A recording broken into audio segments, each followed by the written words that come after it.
Watch this.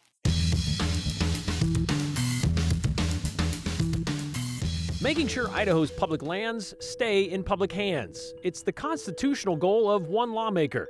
His inspiration is both familiar and familial.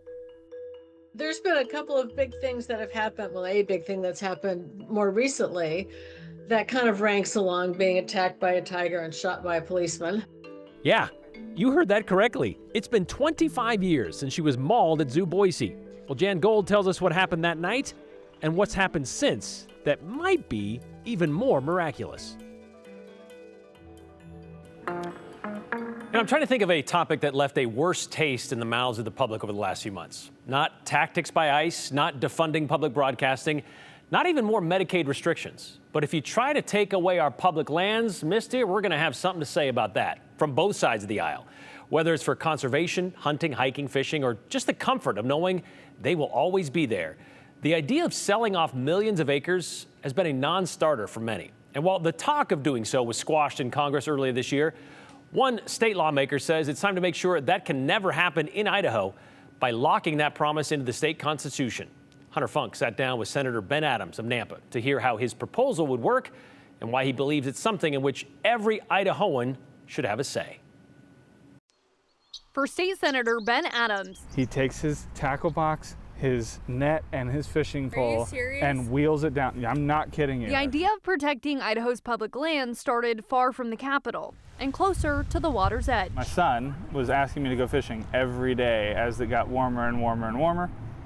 And so that's what we did as soon as session ended, and it got my mind thinking about our public lands. And thinking about the fact that under current rules, the state can sell the property it acquires. There's no mechanism to protect them. Every mechanism and every trust that we have in the state right now has the option to sell it.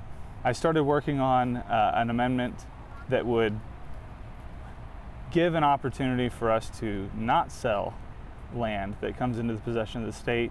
Adams says it was an idea even before Senator Mike Lee from Utah proposed a bill to sell off millions of acres of federal lands. The idea of selling it off is a non-starter, and that's exactly what I heard during the Mike Lee proposal was, hell no.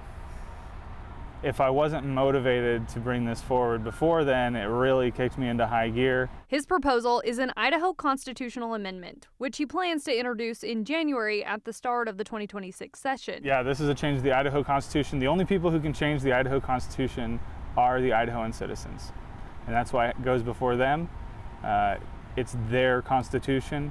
It's where their rights and their privileges are enshrined. And once land goes into this trust, it cannot be sold, it cannot be transferred.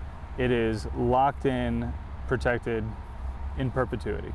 Adams says it wouldn't prevent Congress from selling federal land, but it would send a strong message and prohibit Idaho from being forced to sell land if it's given to the state. It will still be overseen by the land board, right, who also oversees the endowment funds. A key difference here is the endowment funds have a mechanism in there that says they have to be used for the maximum financial return to the institution. And so that has been interpreted as, oh, well, we're not making enough money on this land, so we're going to sell it and put that money in the stock market. In this new trust, that mechanism is not there, that requirement is not there. So there's no incentive to sell. Adams wants to ensure future generations will still get to use the same land available today, so those fishing trips stay in the family. And I think it changes the discussion. Instead of it being, well, we have all this land, we should sell it off, the sell-off needs to be off the table. The discussion needs to shift to, well, who's going to manage it, how's it going to be managed, and who's it going to benefit?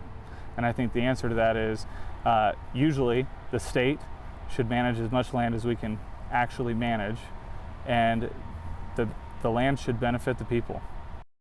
Senator Adams plans to officially unveil the amendment later this week. It also has a really long way to go still. If it clears the legislature this upcoming session, the Idaho voters will have to get the final say and vote it in 2026. Yeah, because then it would go to the vote on the ballot. Yep. Anytime you change the Constitution, that's kind of what happens. Okay, so just some perspective, though.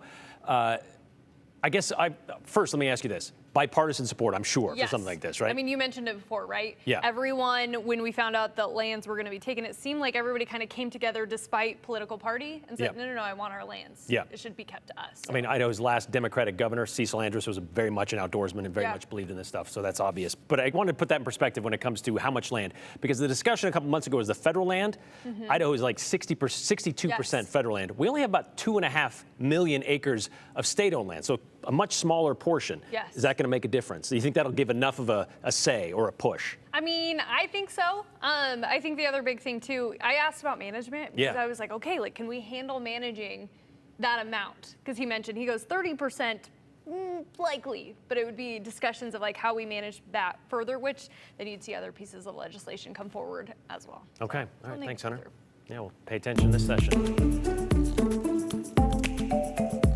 Okay, so local legend has it. Zoo Boise began with a monkey that got loose from a traveling circus. You know, we looked into that story about a year ago, and the truth was inconclusive. However, as legendary as that story may be, there's another Zoo Boise story that has to do with a loose animal, which is even more infamous than the former.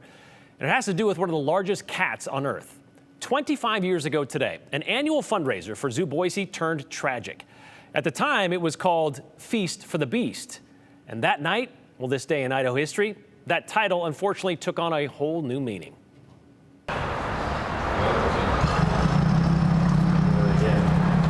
It's the last way anybody wanted to see Zoo Boise's fundraiser Feast for the Beast end. There's a viewing area at the back of the tiger cage where from time to time, that's my understanding, that people can go and watch the tigers come in and feed. Police say a group of zoo patrons was doing just that when a tiger nudged open an unsecured door on the cage and headed straight for the crowd. This might be a good time to introduce you to Can you see me? one of those in Hi. the crowd. Yes, I got you.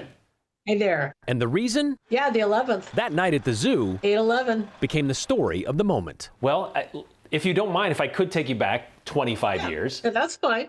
That summer, Jan Gold was a board member of Zoo Boise and one of hundreds at the zoo's largest fundraiser. Just before 9 p.m., she and several of her friends decided to see some animals. And we walked around near where the tigers were, and we saw the manager walking by with a couple red buckets. And he said, "You want to watch the boys eat?" And sure. So they walked into a hallway with 3 cages, but they noticed one was left open. Jan assumed the tigers would be directed into the 2 that were locked. She was wrong. As she reached to close the gate, she found herself within a stride of Taiga, an Amur tiger. And so I started walking very slowly backwards, and I took, one step after another. And at one point, after a few steps, this was a mistake I made, but I didn't know at the time. I turned and looked forward. That's when he, with one claw, just brought me down. He reached onto my back, and his paws were so big that there was a snag mark behind each arm of mine where his claws got caught. Brought me to my elbows and knees, and then he walked over my back, and then he bit into my head. The sound of him biting into my head was terrible. He didn't break my skull, but he broke through my scalp, and as he closed his mouth, his teeth dragged along my scalp. And it was that sound that I thought, am I going to survive this? And at the time, the manager's panicking, and there was a policeman that was on duty covering this event. That policeman, the last person into the main part of the building, was Boise PD Sergeant Rich Schnebley. This wall of bodies was coming back towards me, and somebody said, "The gate's open, tiger's getting out." As others rushed out, Schnebley rushed in. I looked back, and there was Miss Gold. The manager was yelling at the policeman to shoot him. Well, I can only look forward. I can't move because my head is in his mouth. Then 2 shots rang. At the second shot, he let go, dropped my head. I'm laying in a pool of my blood, and my head is looking toward the left, and I realize I see my leg, and I shouldn't see my leg at that angle. Sergeant Schnebley would fire another shot to keep the other tiger from coming in and secure the cage. It was only when the EMTs arrived that Jan remembers first feeling the pain. I mean, it was excruciating. I had my child natural. I'd do it 100 times before I go through that again. At the hospital, there was already enough commotion over the circumstances. We've had some animal attacks in the past, but tiger is one of the rarer ones that we would have to say around here. However, x-rays would reveal an even more harmful injury. Because that's when they realized there was a bullet in my leg. Okay, so at the time, there was talk of It was a ricochet. The second shot that was fired by the officer in an attempt to warn the tiger away from the woman struck the side of the cage, and it was a ricochet. That was a ruse they were trying to create to say that. And I said, there's no way it was a ricochet. Hollow tip bullets wouldn't do the damage it did if it was on a ricochet. An ombudsman report proved Jan correct, but the damage was done. I have some permanent nerve damage, and my leg got rebuilt, and it ended up being rebuilt about an inch shorter than my right leg. Back then, Jan put no fault toward Tyga, but even she was surprised when she learned of his passing almost 13 years later. I had several friends from Idaho send me the article, and I was amazed at how sad I was. Well, we had this connection. Not that we ever acted on it ever again, but I felt a little sadness. And believe it or not, attacked by a tiger and shot by a cop Didn't I have enough stuff already happen to me? But wouldn't be Jan's only brush with death. well, I'm a very healthy person, but on April 25th this year, and in Boise, a very large tumor was taken out of my head. Oh, no. Yeah. That is a big deal. It is a very big deal. I mean, it was crazy. It was between the size of a tennis ball and a grapefruit. And I wasn't expected to be able to be independent. And I went to an independent or assisted living facility. And once I got off the pain meds and started doing all kinds of brain tests, puzzles, et cetera, and doing better than like 95% of the people doing them, I have now graduated from the assisted living, and I'm just moving into an apartment right now. That's why this is like the best Zoom-worthy space at the moment. Any ill will from that time? No, none. I mean, stuff happens. We can't predict it. The only thing we can control is our attitude moving forward. And Jan has a great attitude going forward, and she is a survivor living now in Issaquah, Washington, to be closer to her son. She told us her friends and family noticed she was not herself for the past 3 years. In fact, they believed she was losing her faculties, so much so they were going to move her into an assisted living facility at the age of 66. It was during a medical exam to get into that facility that her benign tumor was discovered. They removed it that night with a 4-hour surgery. Well, now she has a second scar on her scalp. Her biggest worry, though, just like with the first one, was how she was going to tell her son, because he was the one who helped her through the last near-death experience. Okay, so about that first one, the city covered her medical expenses, but Jan says she still gets severe cramps in her leg, and she sometimes suffers from PTSD. And that wasn't the only collateral damage. The zoo manager, David Wayne, was let go that November, with Boise mayor at the time, Brent Coles, calling the tiger attack, quote, the last straw. Wayne also apparently lied to investigators about what happened that night. As you heard, Tyga lived to the ripe old age of 15 when he had to be euthanized from kidney failure. Zoo Boise has just one Amur tiger left these days. That's 14-year-old Akasha. And their annual adult-oriented fundraiser is now called Zoobilee, and that will be held this Friday at Zoo Boise.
Stop me if you've heard this one before. A city in south central Idaho says it needs more firefighters to keep up with growing demand. Plus, Boise's new pro soccer team has announced who's going to take care of its players in case of an injury. Morgan Romero has the details in today's 411. The Idaho Department of Correction is asking for your help to find a Nampa Community Reentry Center resident. Justin Wallace walked away from his job site around 6 o'clock this morning. He's 5'6" and weighs about 170 pounds.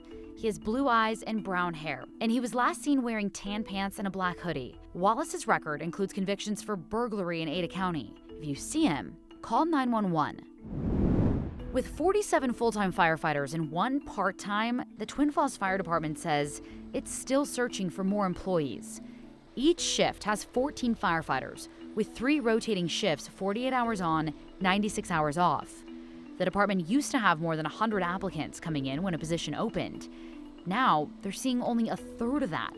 They say they need the help now more than ever. Unlike other stations in the state, the Twin Falls Fire Department does not have volunteer firefighters, making full-time employees even more vital. If you want to apply, you can visit the City of Twin Falls website or check its open house on August 23rd at Station 2. Prices at the pump are on the rise. AAA reports average prices for a gallon of regular gas are 6 cents up from last week.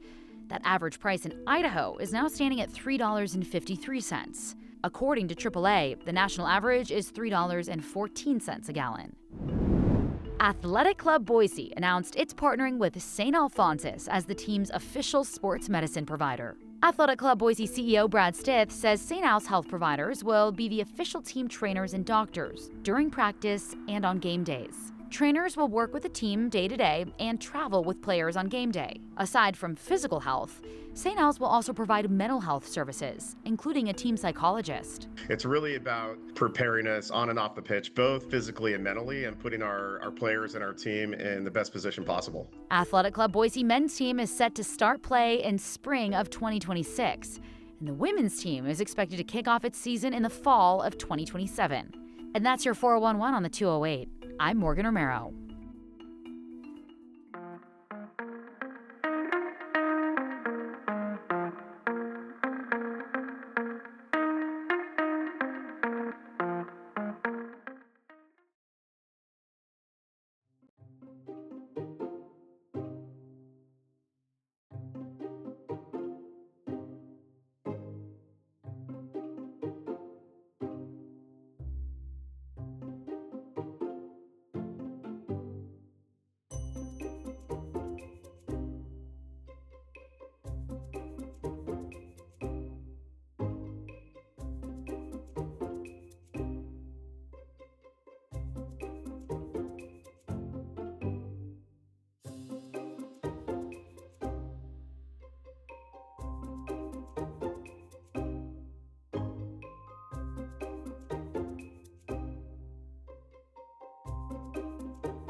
gorgeous photos of a stunning summer up in Idaho's mountains, and a summer that, of course, as usual, has been pretty dry across southwest Idaho. July and August are our driest months of the year, but I thought we'd take a moment and look at drought conditions here in the Gem State. These are the latest numbers from the U.S. Drought Monitor, which, of course, watches all of this very closely. So we are seeing one area of big concern up around Lewiston and the Panhandle. That is an area of exceptional drought for our neighbors I should say our Idahoans up to the north of us. We are seeing south of Twin Falls extreme drought. Otherwise, for the central and southern portions of the state, things aren't all that scary, except for, of course, we are in a drought. We're very, very dry. Severe drought around most of south central Idaho. For the Boise area, Treasure Valley, most of Owyhee County, we are just what's considered abnormally dry. Not wrong, but we're not in a drought. Still, things are very dry, and we will continue to be that way for days to come. Here's our rain and storm chances for the Boise area all the way from now through next Monday.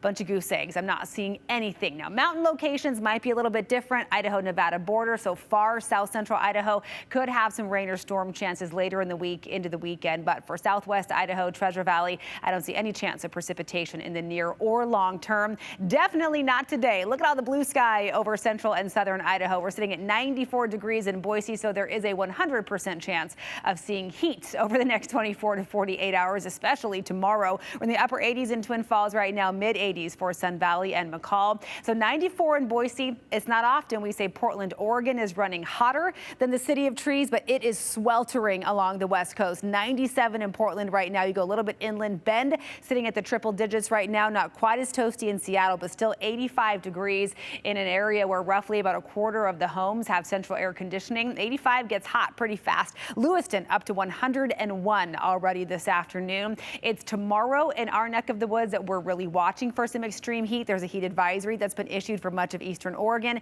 and the lower Treasure Valley of Idaho. Not for Boise eastward. Doesn't mean it won't be hot in the Boise area on into the Magic Valley, just not to the parameters of a heat watch or a heat advisory. And as we head further west, we see fire weather warnings in place for much of central Oregon and south central Washington. And we do have extreme heat warnings and heat advisories in place for much of the I-5 corridor because of that unusual heat. Portland was up near 100 yesterday. We'll see it again today and potentially into tomorrow. All of it because of a ridge of high pressure that is anchored off the west coast right now, slowly nudging eastward. That will intensify our heat tomorrow. There is a system up to the north that's going to kind of ride that ridge up and over. And by Wednesday into Thursday, we'll send a dry cold front our way. That will knock temperatures back down into more comfortable or seasonable territory across the region. But as far as the next couple of days go, it is going to be toasty. I'll back us up here for a moment. I want to talk about temperatures tomorrow. Blazing sunshine in the Magic Valley. Twin Falls will land at 96 for Tuesday afternoon. Same for Shoshone.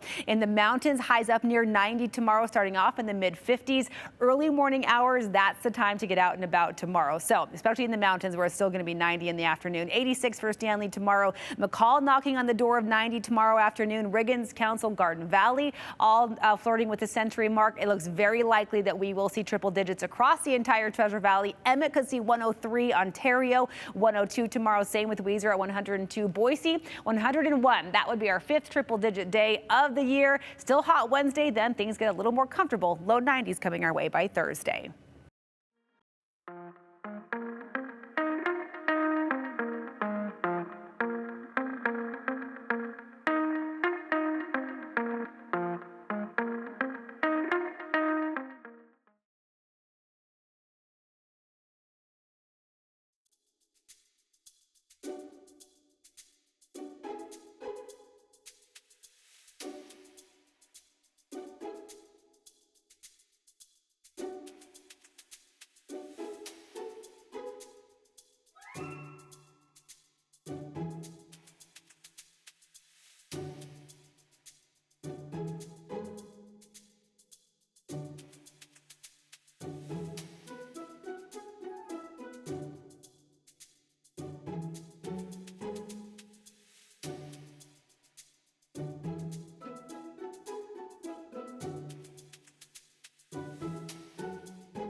You know, Bill J brings up a decent point about public lands and exchanges and stuff like that. Sounds like the proposal to prohibit the sale or exchange of Idaho public lands is too extreme/restrictive. There are times when land exchanges can be beneficial to consolidate land holdings. There is one currently being proposed right now between Payette Lake, about 2,000 acres around Payette Lake, for about 3,500 acres around Tamarack Resort. One would be part of the Payette National Forest. The other one would then go to the State Department of Lands to be rented or leased by Tamarack Resort. So there are times when things like that can happen, but if there's a constitutional amendment that says you can't do that, can't do that. If the feds want to dump land, the state should get it, says Scott in Caldwell. Meanwhile, Clarence Orton says, well, yeah, but then you also have to have the money to pay for it and manage it. So especially when it comes to fire season, that could be a bit of a hassle. So there's a lot to weigh on either side of whether or not you want to stop the sale of Idaho lands. You realize we all live on land that was previously public land. I'm not for or against the sale of federal or state land, but to sit here hard against it is naive or hypocritical, says WJP in Boise.